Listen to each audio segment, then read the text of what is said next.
Welcome to Module 3, Section 1 of Introduction to Primary Markets. In Modules 1 and 2 of this section, we discuss the capital market function and the fundamentals of debt and equity products.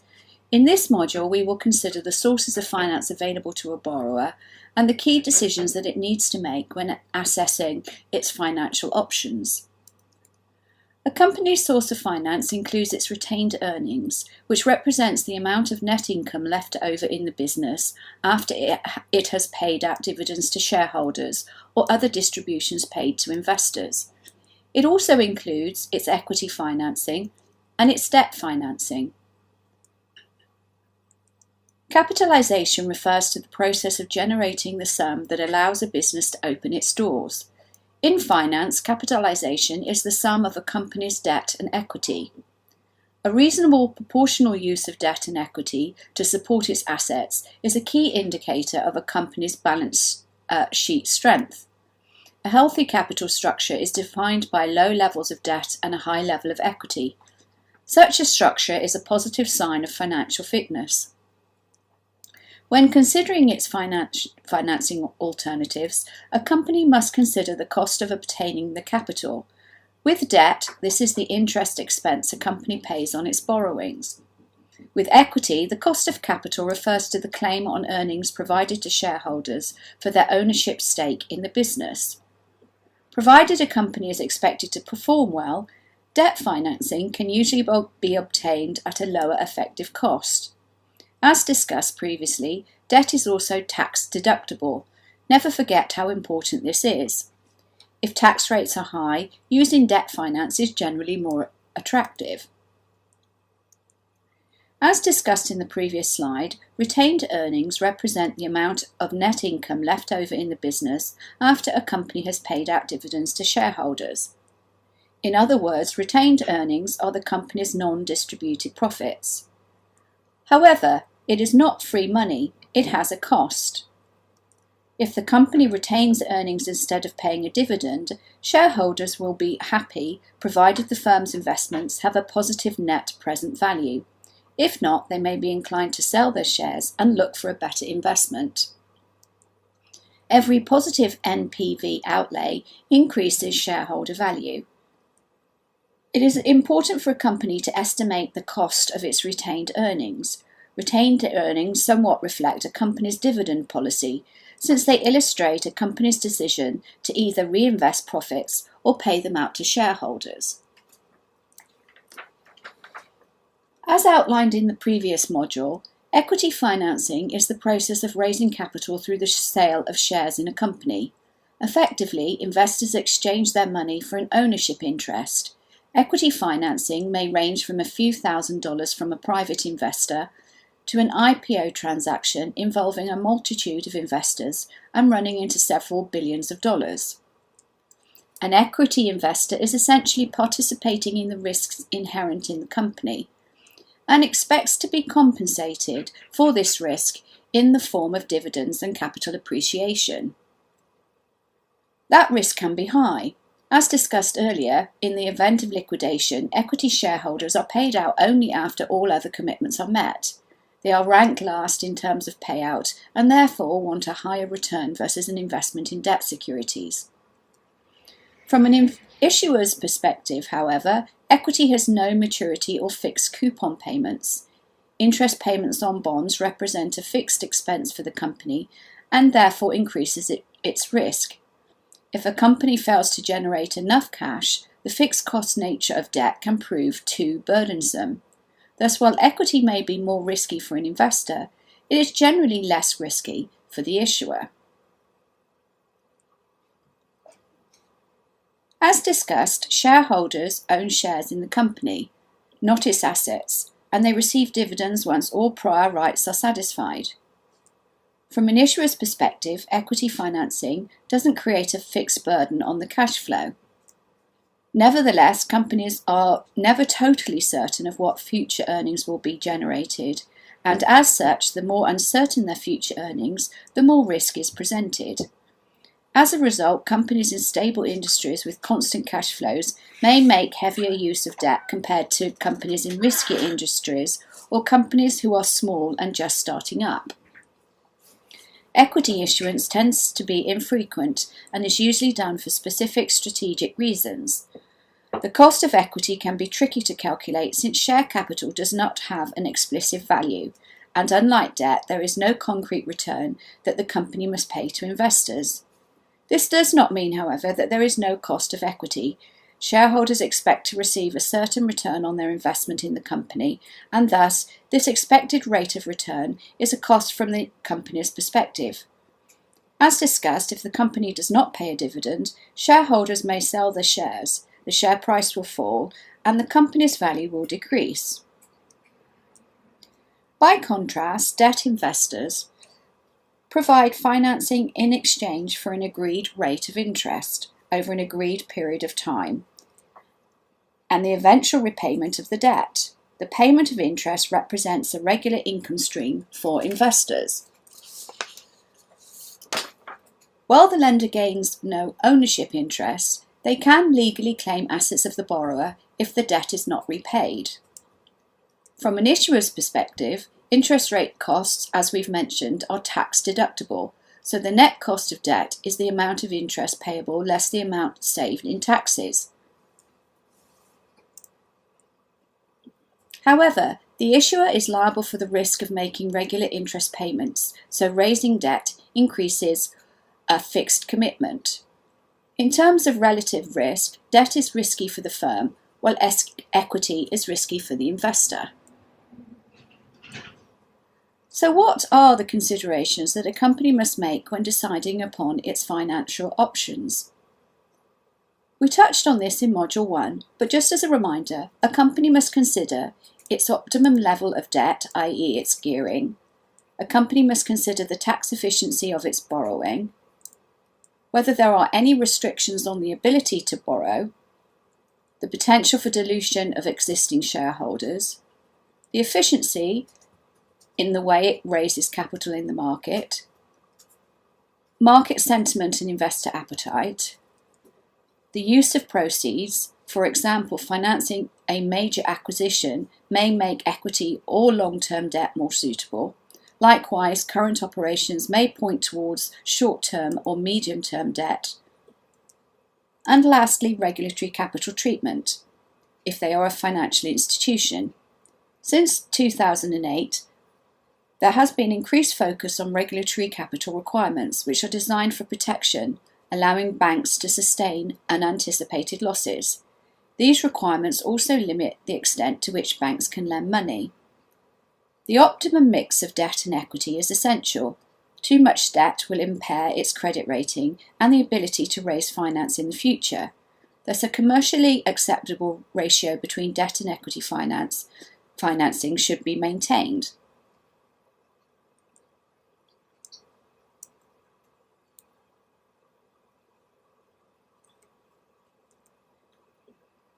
The fundamental financial objective of the firm is to maximize the value of cash invested in the firm by shareholders. Shareholders are happy to contribute cash as outlined in point 1, only if decisions made at point 2 generate adequate returns at point 3. Investors require returns at least equal to returns available to other instruments in the financial markets. Companies can reinvest their returns, i.e. its retained profits, outlined at point 4, or they can pay out a dividend to investors. Point 5. A company's capital structure is influenced by business risk. For example, if we compare two companies, the first with stable revenue streams and the second with a variable or seasonal revenue stream, the latter should only have a lower optimal debt ratio given the uncertainty of its cash flows. On the other hand, the stable, mature firm typically needs less debt, as its revenues are stable and proven. They are more likely to be able to cope with the burden of debt repayment.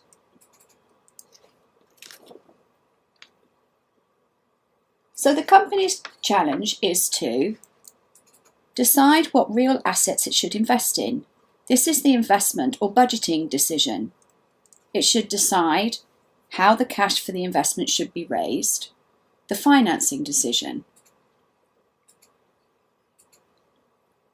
and whether the project is worth the cost of financing it.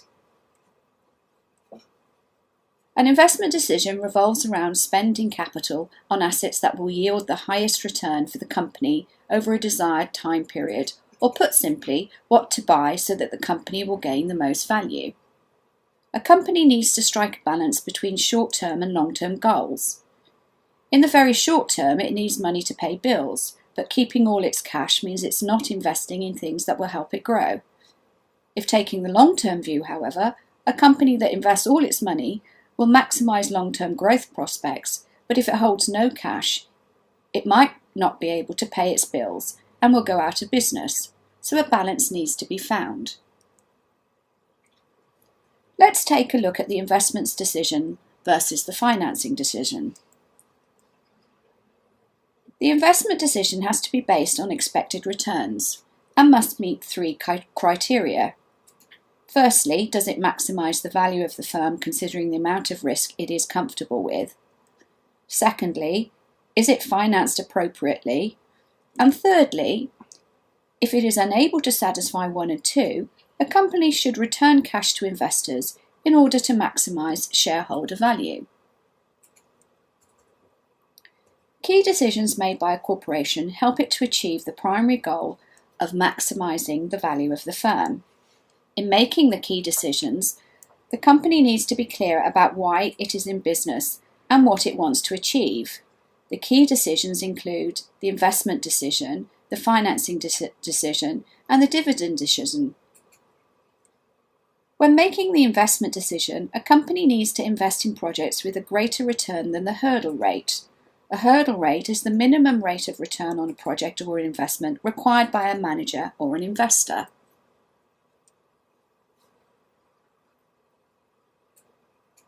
A company then needs to decide how to pay for its activities. Its financing decision. Does it use existing capital, borrow, or sell shares? A company needs to choose a finance mix that maximises the value of the projects undertaken. A company needs to determine how best to allocate its capital, i.e. what to invest in and what to do with profits created. Its dividend decision. A company should invest in projects with a return greater than the minimum acceptable hurdle rate. Investors need to be compensated for risk. The riskier the project, the higher the hurdle rate. If there aren't enough projects to earn the hurdle rate, then the company needs to decide whether to return the cash to shareholders. Every decision needs to be put into this context. Basically, a company's decision boils down to how it should spend money and how it should borrow. Every decision needs to be put into the context of achieving its primary aim of maximising shareholder value. Essentially, a company's investment decision revolves around spending capital on assets that will yield the highest return for the company over a desired time period.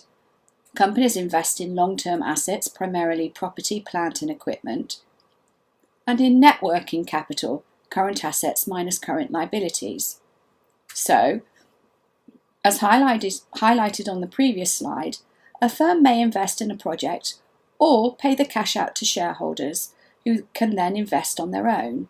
The investment decision represents a fine balance between short-term and long-term goals.